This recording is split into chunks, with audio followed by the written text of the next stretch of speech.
The police officer's flashlight swept across our front porch while my mother stood frozen in the driveway, her designer luggage still in her hands. Her face went white. Her mouth opened, but no sound came out. Behind her, the taxi driver awkwardly asked if she still needed help with her bags. She didn't answer. She couldn't, because what she was seeing, what she was finally being forced to see, was something she never expected. But I'm getting ahead of myself. Let me take you back to the beginning, back to the morning that changed everything. The morning my own mother handed me $30 and a bottle of water and disappeared for the entire summer. My name is Kristen Harrison. I was 18 years old, fresh out of high school, and I thought I knew what hard times looked like. I was wrong. I had no idea what was coming. My mother, Valerie, had always been the kind of woman who needed a man like she needed oxygen. My father left when I was 7, and my little brother Nolan was just a baby. I barely remember him. What I do remember is the parade of boyfriends that followed. There was the car salesman who stayed for 8 months, the accountant who lasted a year, the fitness instructor who moved in for 3 weeks and ate all our food before disappearing with our microwave. Yes, our microwave. I still don't understand that one. Through it all, I raised myself. And when Nolan came along, I raised him too. Mom was always too busy chasing her next romantic adventure to notice that her kids needed things like, dinner or clean clothes, or someone to show up to parent-teacher conferences. But nothing, and I mean nothing, prepared me for Boyd Carpenter. Mom met Boyd online in April, wealthy, charming, from Vancouver. Within weeks, she was flying to see him every other weekend, staying longer each time, leaving me a few dollars to handle things. By June, I knew this one was different. She talked about him like he was a prince from a fairy tale. She was completely obsessed. Then came July 3rd. That morning started with a sound I'll never forget. Suitcases rolling across the hallway floor. Not the small overnight bags she usually took, the big ones, the kind you pack when you're not coming back anytime soon. I found her in the kitchen, dressed like she was heading to a resort, full makeup at 7 in the morning. Nolan was at the table eating cereal, still half asleep. He was 11 years old and had no idea his summer was about to become a nightmare. Mom didn't even look at me when she explained. Boyd had invited her to spend the summer at his cabin in British Columbia. 2 weeks, maybe 3. She'd be back before I knew it. It would be fine. I was an adult now, wasn't I? I had just graduated. I could handle things. Then she put $30 on the counter. $30 and 1 bottle of water. I still don't know what the water bottle was about. Maybe she thought it was funny. Maybe she thought it was symbolic. Maybe she just grabbed it from the fridge as an afterthought. But there it was, a single bottle of water sitting next to 2 $10 bills and 2 5s, like we were contestants on some twisted survival show where the only prize was not starving. Nolan looked at me with those big eyes of his. He was 11, just a kid, and I could see him doing the math in his head, the same math I was doing. $30, 2 people, an entire summer. I tried to argue. I tried to explain that rent was due in 10 days, that we barely had any food in the refrigerator, that Nolan needed supplies for summer activities, that you cannot leave 2 kids alone with grocery money and call it parenting. But Mom was already checking her phone, already smiling at whatever message Boyd had just sent her. She told me I was being dramatic. She told me to get a job if I needed money. She told me this was her chance at happiness, and I should be supportive instead of selfish. Selfish. She actually called me selfish. The taxi honked outside. Mom grabbed her bags, kissed Nolan on the head without really looking at him, and told us she'd call when she landed. Then she was gone. Just like that. The door closed, and the house went quiet. Nolan didn't cry right away. He just stared at the $30 on the counter, like he was trying to make it multiply through sheer willpower. I wished I had that superpower. I wished I had any superpower at all. That first night after Nolan fell asleep, I sat at the kitchen table and counted the money again. $30. Our refrigerator had half a carton of eggs, some questionable leftover pasta, a few condiments, and a lot of empty space. The rent, $850, was due on July 13th. The electricity bill was sitting unopened on the counter. I hadn't even looked at it yet. I was afraid to. I tried calling Mom around 9 o'clock. It went straight to voicemail. I left a message asking her to call me back, trying to keep my voice steady, trying not to sound as scared as I felt. She didn't call back that night, or the next morning, or the morning after that. By day 3, I realized she wasn't going to. Some people have savings accounts for emergencies.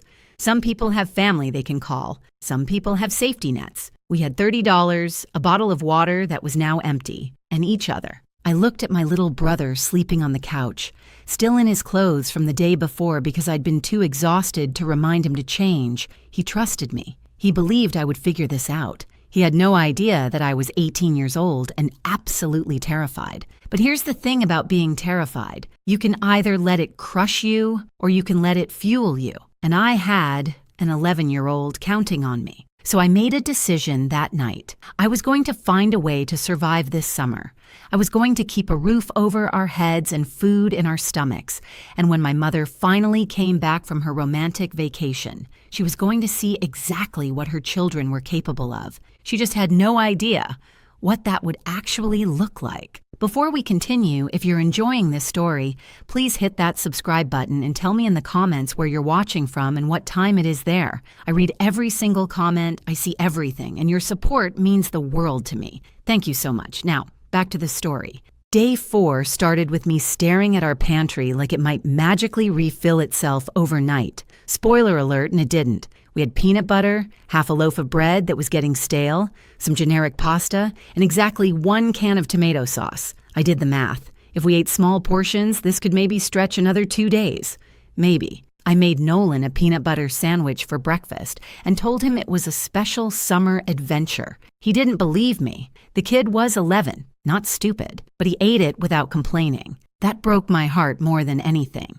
He was already learning to expect less. By day 5, the $30 was gone. I'd spent the last of it on milk, bread, and a bag of rice. Rice, I figured, could stretch forever. My grandmother used to say that rice was the great equalizer. Rich or poor, everyone eats rice. Of course, she also used to say that hard work always pays off, and I was starting to have doubts about that one. I started looking for work immediately. You'd think finding a job in July would be easy. Summer jobs everywhere, right? Wrong. Every fast food place, every retail store, every business within walking distance had already hired their summer staff back in May. I was too late. The manager at the grocery store actually laughed when I asked if they were hiring. Not in a mean way, just in a, honey, where were you 2 months ago way. It still stung. So I got creative. My first job was cleaning out Mrs. Delgado's garage 3 houses down. She'd been meaning to organize it for years, and when I knocked on her door offering to do it for $20, she looked at me like I'd offered her a winning lottery ticket. 8 hours later, I had $20, a sunburn, and the knowledge that Mrs. Delgado had kept every single newspaper since 1987. I didn't ask why. Some questions don't need answers. Day 7 brought a new problem. A bright orange notice taped to our front door. Mr. Kowalski, our landlord, was not a patient man. He had a thick Polish accent and a mustache that seemed to bristle with its own separate anger. The notice gave us 7 days to pay the rent or face eviction proceedings. 7 days. $850. I had exactly $20 and a sunburn. I called my mother 12 times that week. Each call went to voicemail. By the 8th call, the voicemail was full. By the 10th call, I realized I'd been blocked. My own mother had blocked my number while I was trying to tell her that her children might end up homeless. I tried not to think about what that meant. I had work to do. The car wash on Henderson Avenue was hiring day laborers. No experience necessary. Cash at the end of each shift. I showed up at 6 in the morning and didn't leave until 7 at night. The pay was $65 for the week, and I earned every penny. I learned things about the inside of strangers' cars that I never wanted to know. There was a French fry in one minivan that I'm pretty sure was old enough to vote. Another car had so many dog hairs that I sneezed for 3 hours straight. But I kept showing up, kept scrubbing, kept smiling at customers who looked right through me. Meanwhile, Nolan was supposed to start summer camp that week. The deposit was $40. Money we obviously didn't have. He told me it was fine, that he didn't really want to go anyway. But I heard him crying in his room that night. One of the kids from the neighborhood had made fun of him for wearing the same shorts 3 days in a row, called him poor, called him dirty. My little brother, who had done nothing wrong, who was just trying to survive the same impossible situation I was. I wanted to find that kid and give him a piece of my mind. Instead, I went into my closet and pulled out my prom dress. It was pale blue, floor length, the nicest thing I'd ever owned. I'd saved for 6 months to buy it. I'd felt like a princess wearing it. The consignment shop gave me $35 for it. I told myself it was just a dress. I told myself it didn't matter. But walking out of that shop, I felt like I'd sold a piece of myself, a piece of the girl I used to be before this summer turned me into someone harder. Day 9 brought another piece of mail, a warning from the electric company. Payment overdue, service interruption in 14 days. I added it to the pile of things I couldn't afford to think about. By day 10, our refrigerator held nothing but condiments, ketchup, mustard, a jar of pickles, and something in a container that I was too scared to open. Nolan made a joke about having a condiment feast, and I laughed even though I wanted to cry. That kid had more resilience than anyone I knew. He definitely didn't get it from our mother. That night, I sat in the shower with the water running and cried until I had nothing left. I couldn't let Nolan see me break down. I was supposed to be the strong one. I was supposed to have answers. But I was 18 years old, exhausted, broke, and completely alone. Mr. Kowalski came by again, his mustache twitching with every word. 3 days left, he said. 3 days to pay or start packing. He wasn't cruel about it. I could tell he felt bad. But business was business. He had his own bills to pay. Mrs. Pritchard from next door watched the whole conversation from her porch, not even pretending to mind her own business. That woman knew everyone's secrets and shared them freely. By the next morning, half the neighborhood would know that the Harrison kids were about to be evicted. The thought made me sick. I walked to clear my head that night, just wandering the streets with no destination in mind. That's when I passed Martinelli's Italian restaurant, right as they were closing up. A busboy was hauling trash bags to the dumpster out back, and something made me stop and watch. The bags weren't filled with garbage. They were filled with food. Bread, pasta, vegetables, containers of sauce, all perfectly good, all being thrown away because the restaurant couldn't sell day-old items. I stood there watching bag after bag go into that dumpster, and something shifted inside me. Not hope, not yet, but the beginning of an idea. And that idea was about to change everything. I approached the busboy before I could talk myself out of it. He was young, maybe my age, with tired eyes and marinara sauce stains on his apron. I asked him straight out, "Was that food still good?" He shrugged and said, "Yeah, most of it was fine. They just couldn't serve it tomorrow. Health code stuff, liability stuff, restaurant policy stuff. Every night, same thing. Hundreds of dollars of perfectly edible food straight into the trash." My stomach growled loud enough for both of us to hear. He looked at me for a long moment, then glanced back at the restaurant door, then handed me 2 of the bags without a word. I thanked him probably 15 times. He just nodded and went back inside. I practically ran home with those bags. When I spread everything out on our kitchen table, Nolan's eyes went wide. Fresh bread, only a day old. Pasta that just needed reheating. Vegetables that had a few soft spots but were perfectly fine. Containers of soup and sauce. It was more food than we'd seen in days. Nolan ate until his stomach hurt. I had to tell him to slow down, afraid he'd make himself sick. That night, for the first time in over a week, we went to bed with full bellies. But here's the thing. One meal doesn't solve anything. I knew those bags would last us a few days at most, and then we'd be right back where we started. So my brain started working on something bigger. The next morning, I walked to the public library because our internet had been shut off 3 days earlier. Apparently, you need to pay bills for services to continue. Revolutionary concept. I spent hours researching food waste, food rescue organizations, and something I'd never heard of before, food recovery programs. Turns out restaurants throw away millions of pounds of perfectly good food every single year. Not because it's bad, but because of policies, liability concerns, and the simple fact that they make too much. And there were organizations across the country that collected this food and distributed it to people who needed it. Legal organizations, legitimate operations. All it took was proper agreements and liability waivers.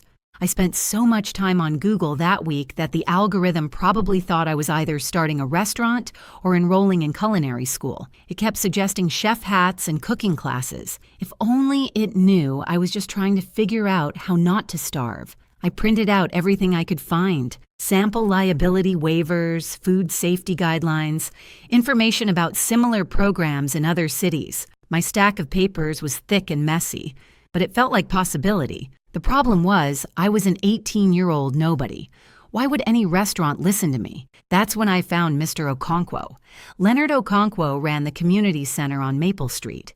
He was a retired high school teacher, 72 years old, with a voice like warm coffee and a handshake that could crush walnuts. Everyone in the neighborhood knew him. More importantly, everyone trusted him. I walked into his community center on day 12 with my stack of printed papers and a speech I'd rehearsed 17 times in the mirror. I told him everything. About my mother leaving, about the $30, about the food I'd seen being thrown away, about my idea to collect it and share it with people who needed it. He listened without interrupting. When I finished, he leaned back in his chair and studied me for what felt like forever. Then he smiled. He told me I had a good heart but a messy plan.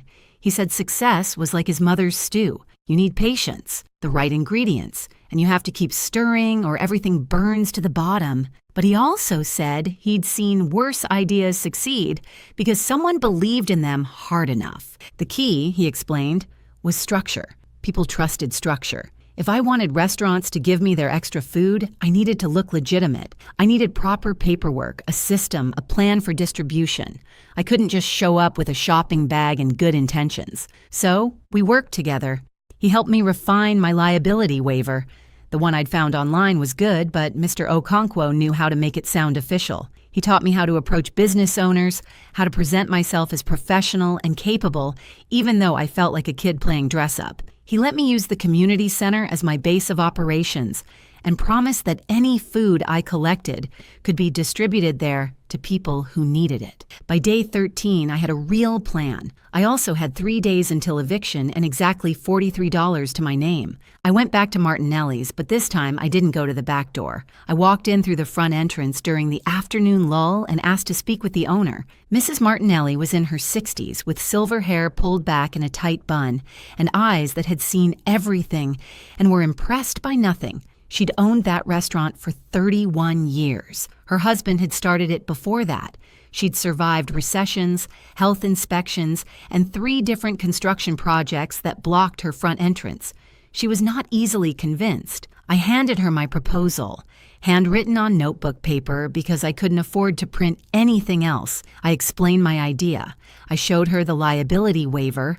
I told her about the community center, about Mr. Okonkwo, about the families in our neighborhood who could use the food her restaurant was throwing away every single night. She looked at my proposal for a long time. Then she looked at me. She asked how old I was. I said 18. She asked where my parents were. I hesitated, then told the truth. My mother had left me with $30 2 weeks ago and hadn't come back. I was trying to keep myself and my little brother alive. Something shifted in Mrs. Martinelli's face. Not pity exactly. She didn't seem like the pitying type. More like recognition, like she remembered being young and desperate and doing whatever it took. She agreed. 1-week trial. If it went well, we could continue. If there was a single complaint, a single problem, we were done. I thanked her so many times she actually told me to stop and go home before I thanked the words right out of myself. I practically floated out of that restaurant. That same afternoon, Mr. Kowalski showed up for what I expected to be our eviction notice. Instead, he stood on our porch and studied me like I was a puzzle he couldn't figure out. He'd heard about what I was doing.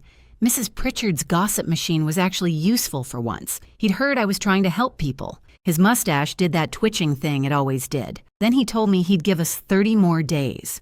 Not out of charity. He was quick to clarify, but because he respected hard workers. His parents came to this country with nothing and built a life through hard work.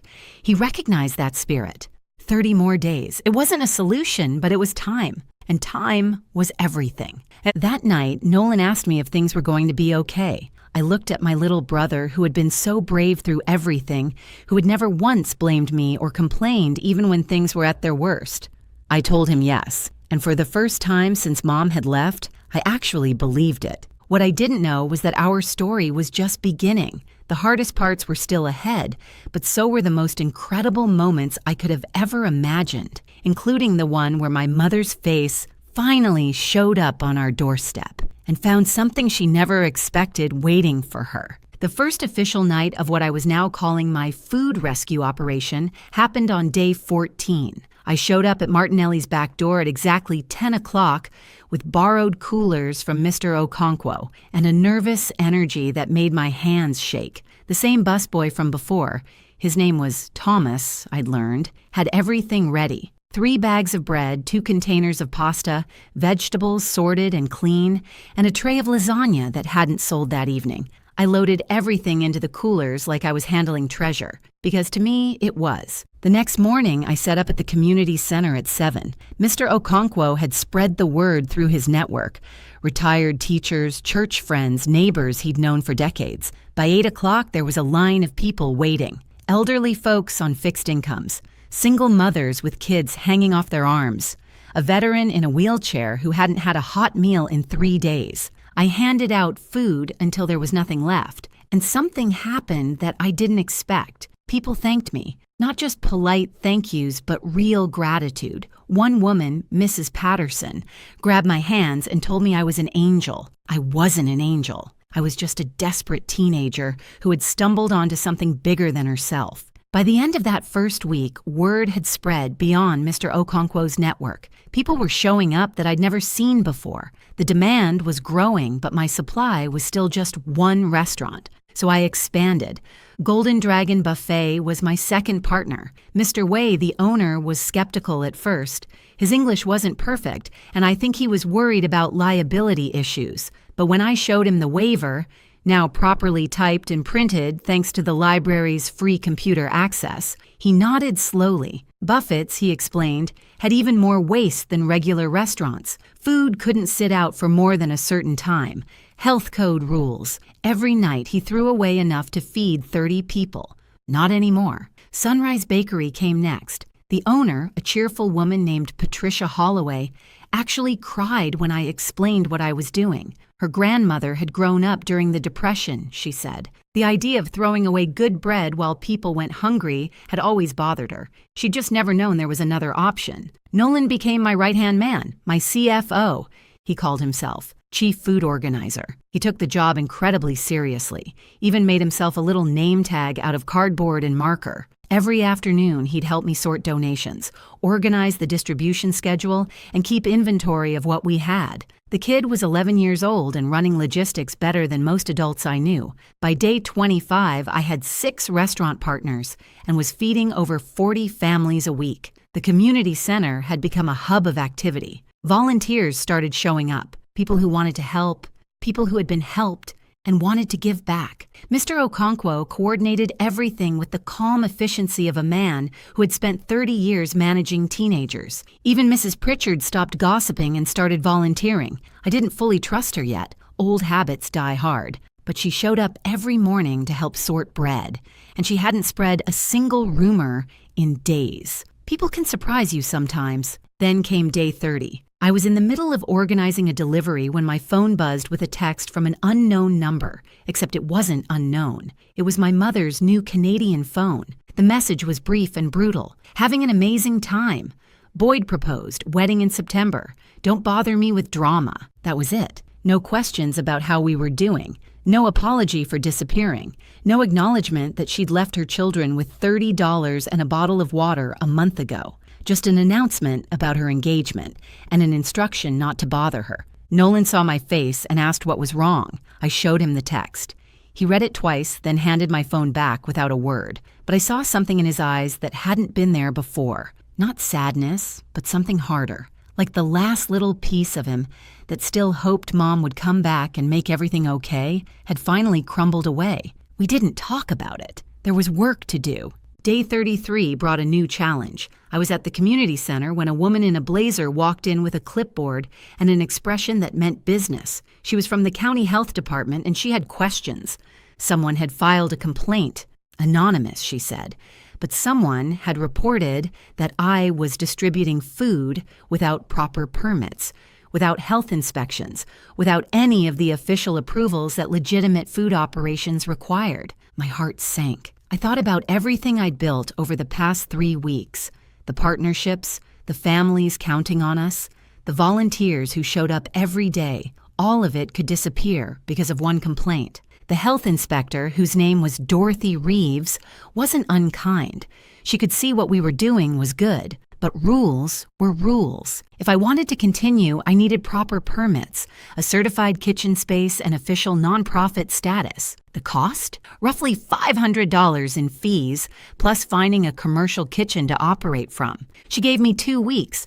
2 weeks to find $500 when I could barely keep the lights on at home. 2 weeks to find a commercial kitchen when I didn't even have a working stove at our apartment. 2 weeks to make everything official when I was still technically just a kid trying not to drown. I thanked Dorothy Reeves for the information and somehow held myself together until she left. Then I sat down on the community center steps and tried very hard not to panic. Mr. Okonkwo found me there 20 minutes later. He sat down beside me, his old knees creaking in protest, and asked what was wrong. I told him everything. He was quiet for a long moment. Then he said something I'll never forget. He said that obstacles were just opportunities wearing ugly masks. He said that every successful person he'd ever known had faced moments exactly like this one. Moments where giving up seemed like the only logical choice. The ones who succeeded were the ones who found another way. I didn't have $500, but I had something else. I had a story. The next day, I called the local newspaper.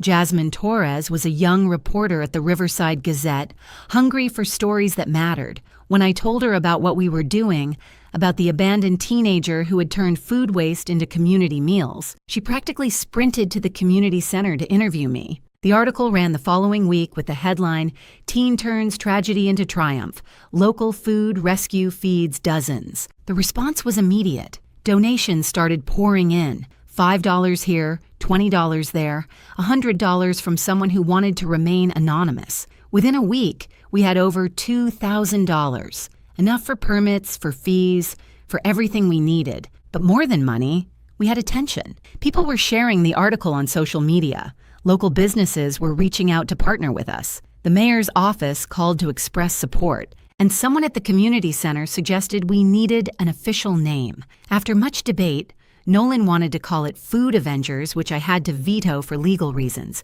We settled on Second Chance Kitchen, because that's what we were giving people, and that's what life had given me. What I didn't know was that the article had reached further than our little town. It had reached all the way to Canada, and it had set something in motion that would bring everything to a head in ways I never could have predicted. The television interview happened on day 44. Channel 7 News had picked up the story from the newspaper article, and suddenly I was sitting in a real studio with real cameras and a real news anchor asking me questions about my life. I'd never been so nervous. The makeup lady tried to cover the bags under my eyes, and she needed a lot of concealer. I told her I hadn't slept properly in 44 days. She just quietly added more powder and wished me luck. If you're still with me at this point of the story, I just want to say thank you so much for listening. If you're enjoying this, please subscribe to the channel and leave a comment. It truly means everything to me and helps more than you know. Now let me tell you what happened next, because this is where everything changed. The interview aired that evening. The anchor, a polished woman named Rebecca Stanton, had done her research.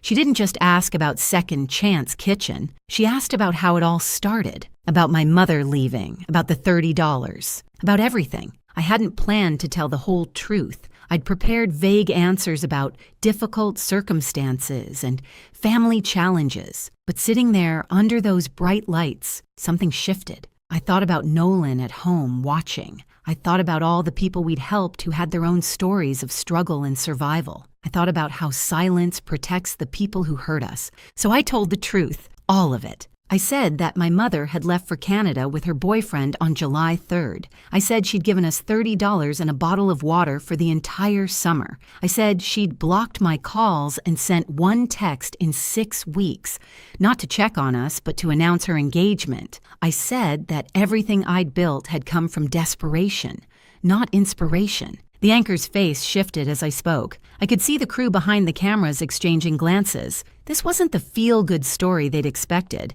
This was something rawer. The segment aired that night with a new headline, "Abandoned, Teen Creates Food Empire While Mother Vacations in Canada." By morning, the story had gone viral, not just locally, nationally. News outlets were picking it up. sharing it, commenting on it. My phone exploded with notifications, interview requests, messages of support from strangers across the country. Second Chance Kitchen received more donations in 24 hours than we'd received in the entire previous month. A local business owner, Mr. Fitzgerald, who ran a catering company, offered us use of his commercial kitchen for free. Our permit applications were fast-tracked by the county. We officially became a registered nonprofit with tax-exempt status. 12 restaurants were now partnering with us. We were feeding over 80 families every week. Volunteers were signing up faster than we could train them. But the story had also reached Canada. My mother called on day 46. I almost didn't answer, but something made me pick up. She was furious, not apologetic, not concerned, furious. Her voice was shaking with rage as she demanded to know how I could embarrass her like this. Boyd's family had seen the news story. His business partners had seen it. Everyone was asking questions about what kind of woman abandons her children.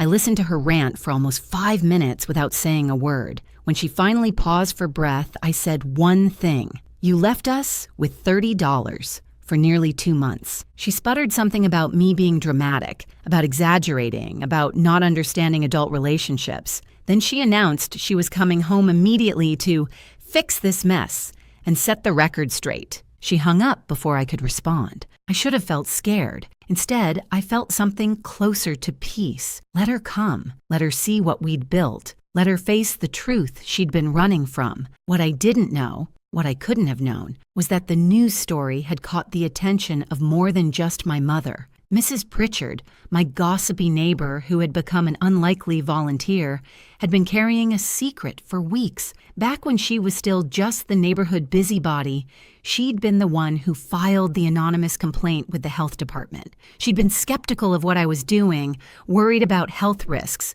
maybe a little jealous of the attention I was getting. But as she watched me work, watched me struggle, watched me pour everything into helping people, something changed in her.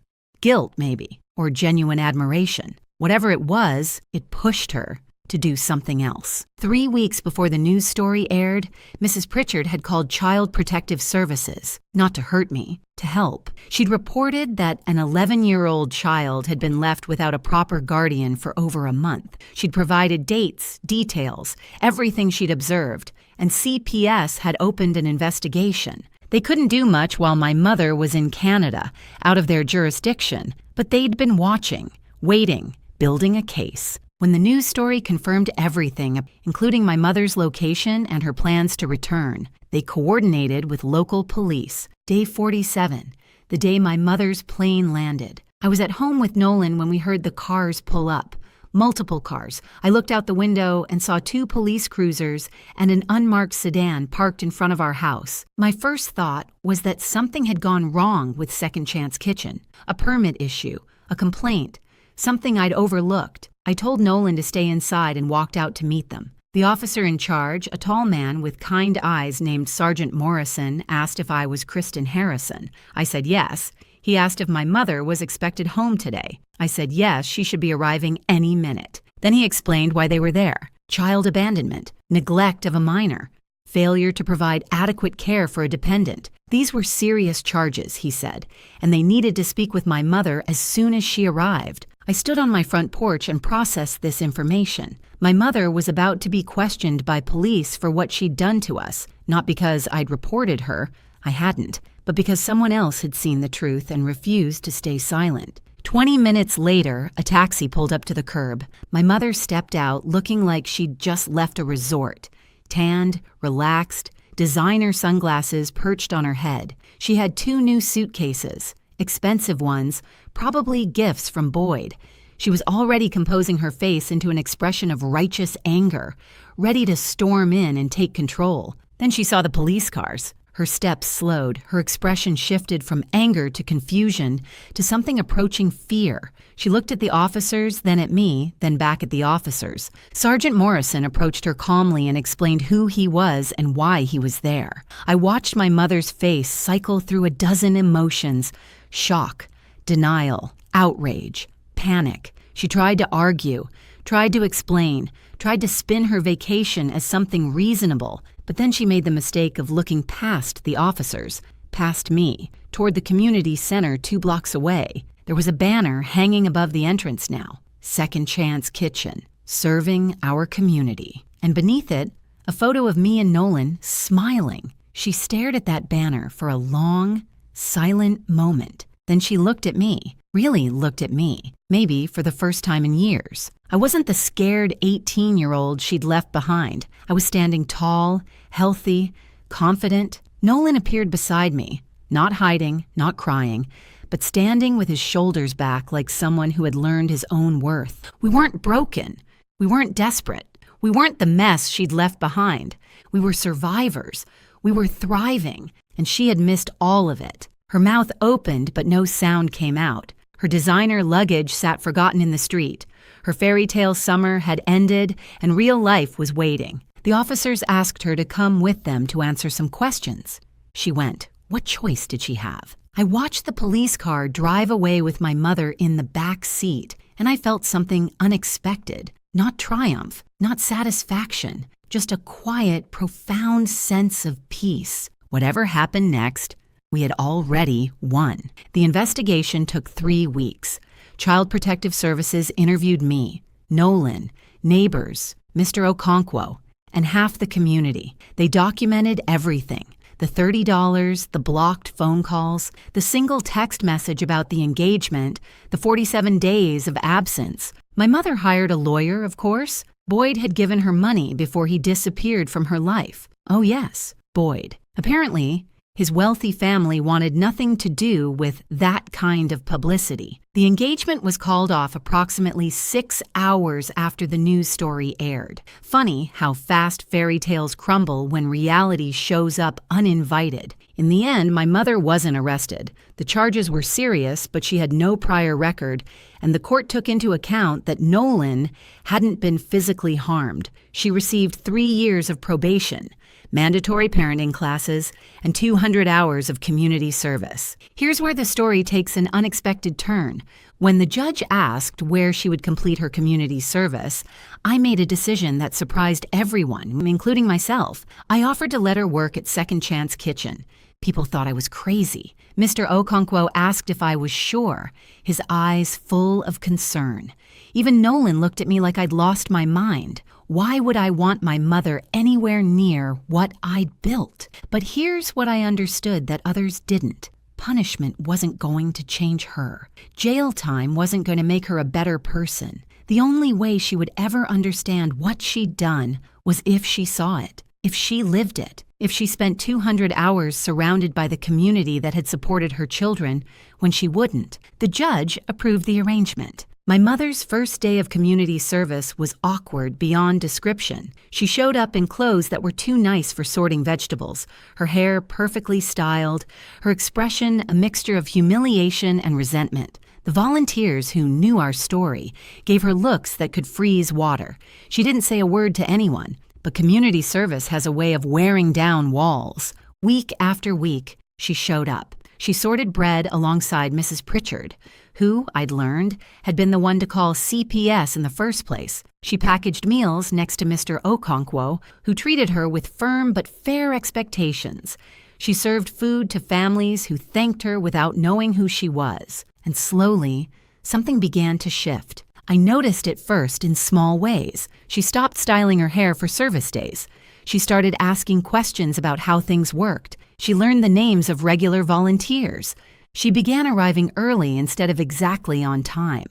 Week 6, she broke down crying during a shift. We were in the back room, just the two of us, boxing up meals for delivery. Out of nowhere, she started sobbing. Ugly, messy sobs that she tried to hide behind her hands. When she finally caught her breath, she looked at me with red eyes and said something I'd waited my whole life to hear. I'm sorry. Not I'm sorry, but not I'm sorry you felt that way. Just those 2 words, raw and undefended. She said she'd spent her whole life looking for someone to take care of her. After my father left, she'd been so desperate to find that security again that she'd forgotten she was supposed to be the one providing it. She said she'd convinced herself we were fine, that I was mature enough to handle things, that her happiness mattered too. She said she'd been selfish and wrong and she didn't expect me to forgive her. I didn't forgive her. Not that day. Forgiveness isn't a switch you flip. It's a door you open slowly, checking for traps along the way. But I told her the door wasn't locked. That was 6 months ago. Today, Second Chance Kitchen operates out of a real commercial kitchen donated by Mr. Fitzgerald, whose catering business became our biggest supporter. We partner with 23 restaurants across the city. We serve over 200 families every week. We have a staff of 4 paid employees and over 40 regular volunteers. I received a full scholarship to State University for social entrepreneurship. Classes start next fall. Nolan is thriving in school. He wrote an essay about our summer that won a county-wide writing competition. The kid has a future in storytelling, which makes sense. He lived a pretty incredible one. As for my mother, she completed her community service months ago. She still volunteers twice a week. She's not perfect. We're not the kind of family you see in commercials, laughing over breakfast and hugging at every opportunity. Some wounds take longer to heal than others. But she's trying, really trying. She started therapy. She got a steady job. She stopped looking for a man to rescue her and started figuring out how to rescue herself. Last week, she asked if she could take Nolan to a movie, just the 2 of them. He said yes. Progress comes in small steps. I still have that empty water bottle, by the way, the one she left us with on July 3rd. I keep it on my desk where I can see it every day, not out of bitterness. I'm past that now. I keep it as a reminder that sometimes the people who should lift you up are the ones who leave you down. A reminder that rock bottom isn't the end of the story. It's just the foundation you build on. A reminder that $30 and a bottle of water can become something extraordinary if you refuse to give up. My mother saw police cars and news cameras and a daughter she didn't recognize. But what made her gasp wasn't the trouble she was in. It was realizing that we didn't need her anymore. That we'd built something beautiful out of the nothing she'd left behind, that her absence had given us the one thing she never could, the chance to discover who we really were. Some lessons cost more than others, but some lessons are worth every penny. Thank you so much for watching. More of my most gripping stories are already on your screen. Click one now and don't miss the best part. You will love it. See you in the next story.